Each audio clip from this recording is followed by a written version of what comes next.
Mga bata, alam niyo ba kung ano ang pabula?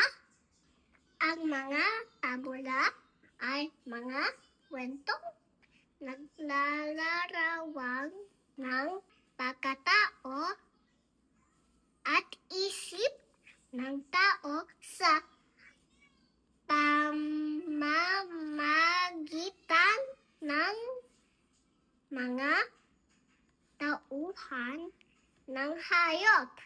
Ang paborito kong pabula ay ang kwentong Silanggang at Sitipaklong. Handa na ba kayo makinig? Silanggang at Sitipaklong. Mataas ang sikat ng araw. Silanggang ay masipag na nag-iipon ng pagkain. Sitipaklong naman ay masayang maawit habang naglalaro. Kaibigan Langgam, halika, maglaro tayo. Sabi ni Tipaklong, pasensya na, Tipaklong. Kailangan kong mag-ipon ng pagkain para sa tag-ulan, sagot ni Langgam. Malayo pa naman ang tag-ulan. Tingnan mo, mataas pa ang sikat ng araw, sagot ni Tipaklong. Pilit na niyayaya ni Tipaklong si Langgam, ngunit patuloy lamang ito sa pag-iipon ng pagkain. Dumating ang tag-ulan at bumaha, nasira halos lahat ng pananim, sagana sa pagkain ang bahay ni Langgam.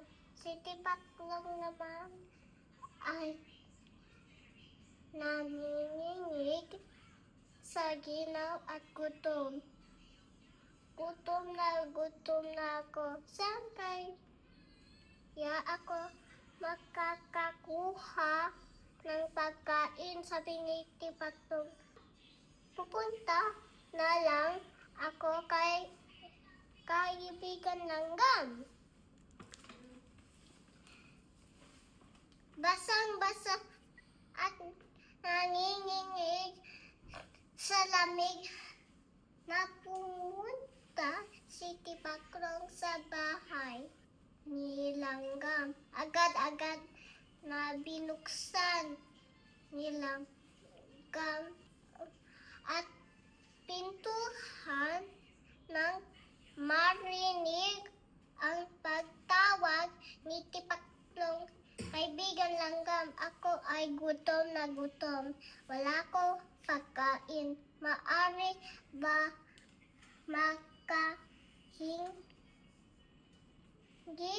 sa iyo ng kahit kaunting magkakain? Oo naman, Kaibigan Tipaklong. Halika, tumuloy ka sa bahay ko. May naipon naman ako pagkain na maaari nating pagsaluhan, ang sabi ni Langgam. Salamat sa iyo, Kaibigan Langgam. Mula ngayon ay mag-iipon na ako ng pagkain. Magiging masipag na rin ako katulad mo. Pangako ni Tipaklong. Mula nun ay natuto na si Tipaklong na mag-ipon ng pagkain kahit tag-araw pa lamang.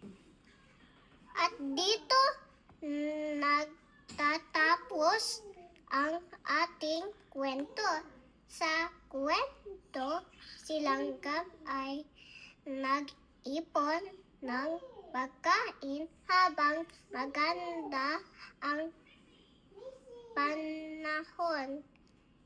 Ipinakita nito na mahalaga ang paghanda para sa mga darating ng pagsubok. Tulad ni Langgam, tayo rin at dapat mag-ipon at magplano para sa hinaharap